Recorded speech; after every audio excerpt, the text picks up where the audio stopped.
चुनाव के जस्ट पहले अरुण गोयल का इस्तीफा और चीफ इलेक्शन कमिश्नर की नियुक्ति। इलेक्टोरल बॉन्ड को लेकर भी विवाद है, हर तरफ सवाल ही सवाल है।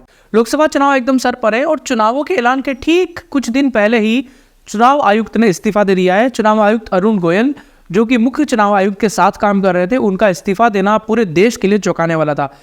देश के लिए तो चौंकाने वाला है ही, साथ ही साथ विपक्ष अब सरकार के ऊपर लगातार सवाल खड़े कर रहा है, क्योंकि इसने सरकार को भी परेशान कर दिया है। और अब सवाल ये उठाया जा रहा है कि आखिर ऐसी क्या मजबूरी थी क्या कि अरुण गोयल को इलेक्शन अनाउंसमेंट के ठीक पहले अचानक से इस्तीफा देना पड़ा। इसको लेकर कई सारी थ्योरीज आ रही हैं कि उनके पर्सनल रीजंस थे, उनकी किसी से बन नहीं रही थी, और इस तरह की कई सारी चीज़ें सामने आई है। लेकिन तो ये एक तरह से वैसे ही है कि आपके घर में कोई एक प्रोग्राम है, आपने एक एजेंसी को हायर किया है और एजेंसी का मैनेजर जो है वो उसी टाइम कह देता है कि मैं अब आपका प्रोग्राम नहीं कराऊंगा और अब मैं यहाँ से अपनी कंपनी से इस्तीफा देकर जा रहा हूँ, अब आप अपनी तरफ से कर लीजिए। तो ऐसी स्थिति अब सरकार के सामने हो गई है। मुख्य चुनाव आयुक्त जो है राजीव कुमार, वो तो अपने पद पर हैं, वो सारी तैयारियां कर रहे हैं, लेकिन चुनाव आयोग एक इंडिपेंडेंट बॉडी है और उसका निष्पक्ष होना बहुत जरूरी है, क्योंकि चुनाव एक ऐसी प्रक्रिया है जो बहुत जटिल है और बहुत सेंसिटिव भी है। इसके हमारे देश में जो व्यवस्था बनाई गई है उसमें एक जो सुपीरियर व्यक्ति होता है वो चीफ इलेक्शन कमिश्नर होता है, उसके साथ 2 इलेक्शन कमिश्नर और होते हैं।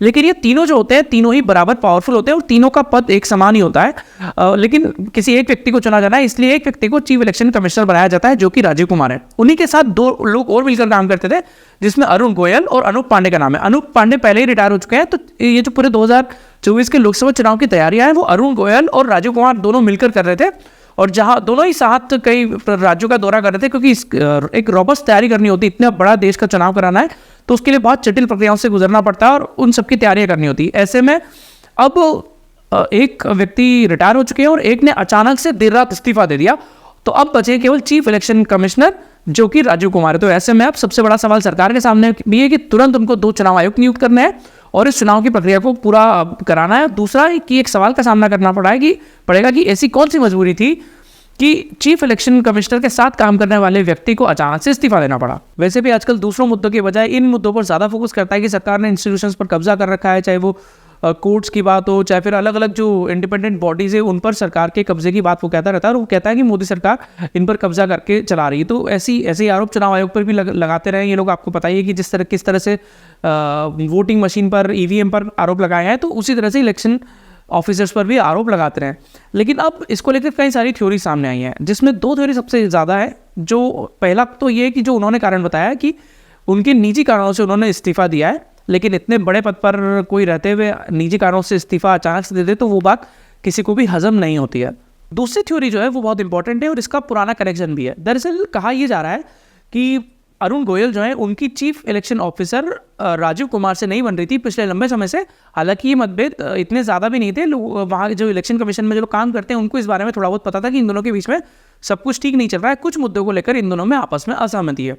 लेकिन अचानक से जब इलेक्शन पास आ रहे हैं तो इसकी प्रक्रिया और बढ़ गई। तो दोनों के एक जो मीटिंग हुई 8 तारीख को, उसमें इन दोनों के जो मतभेद है वो बहुत ज़्यादा बढ़ गया और अचानक ऐसा कुछ हुआ कि अरुण गोयल ने थोड़ी ही देर बाद अपना इस्तीफा दे दिया और इस्तीफे के पीछे को निजी कारण बताया। अब मैंने जो यहाँ पर 8 मार्च का जिक्र किया ये बहुत इंपॉर्टेंट है। दरअसल 8 मार्च को केंद्रीय गृह सचिव जो है अजय भल्ला, वो इलेक्शन कमिश्नर के ऑफिस गए थे और वहाँ पर वो इलेक्शन की सारी तैयारियों का जायजा ले रहे थे, समीक्षा कर रहे थे, उनसे बातचीत कर रहे थे कि आपको, क्योंकि इलेक्शन जो होता है उसके लिए काफ़ी ज़्यादा सिक्योरिटी की ज़रूरत पड़ती है, तो इसमें गृह मंत्रालय जो है वो पूरी तरह से इन्वॉल्व होता है, सीआरपीएफ, सेना वगैरह बहुत सारी चीज़ों की ज़रूरत पड़ती है।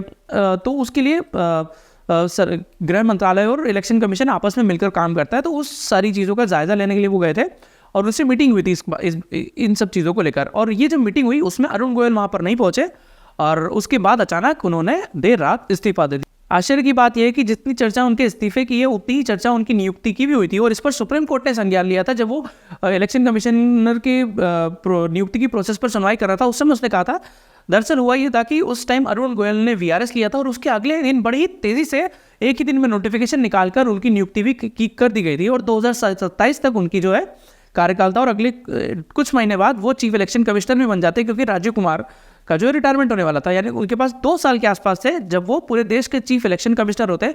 इस बीच उन्होंने इस्तीफा दे दिया। तो इस पर सवाल भी उठे थे कि आखिर सरकार को ऐसी क्या जल्दी थी कि केवल एक ही दिन में नोटिफिकेशन निकालकर उनकी नियुक्ति भी कर दी गई, और नियुक्ति हुए अभी कुछ 15 महीने ही हुए थे और अब उन्होंने अचानक से इस्तीफा दे दिया, और वो भी लोकसभा चुनाव के डेट के ऐलान से जस्ट पहले।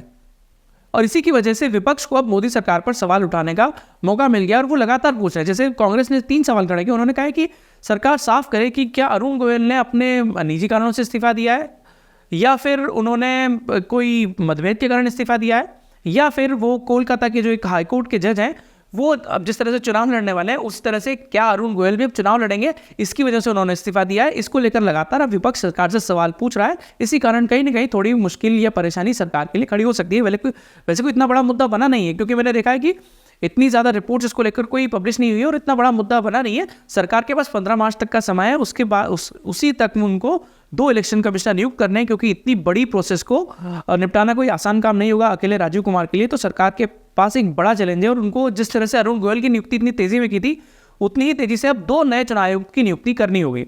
हालांकि ये भी कहा जा रहा है कि सरकार ने कमेटी तैयार कर रखी है और उनके पास कई सारे नाम हैं जिनका ऐलान जल्दी हो सकता है। चुनाव के जस्ट पहले अरुण गोयल का इस्तीफा और चीफ इलेक्शन कमिश्नर की नियुक्ति, उसके साथ इलेक्टोरल बॉन्ड, इन सारे सवालों ने सरकार की थोड़ी सी मुश्किल को बढ़ा दिया है। लेकिन वैसे ही अपने आप में एक बहुत बड़ा और सेंसिटिव मुद्दा है, लेकिन इसके बारे में चर्चा होते हुए मुझे कहीं ज़्यादा दिख नहीं रही। आपको इसको लेकर क्या राय है मुझे कमेंट करके ज़रूर बताइएगा कि इस तरह से अचानक इस्तीफे को आप कैसे देखते हैं। और वीडियो को लाइक ज़रूर कर दीजिएगा और चैनल को सब्सक्राइब कर लीजिएगा, ताकि इसी तरह के आगे जो हम डिस्कशन करेंगे वो आपको मिल सके, उस पर हम बातचीत कर सकें। तो चलिए मिलते हैं अगले वीडियो में, तब तक के लिए धन्यवाद, नमस्कार, जय हिंद।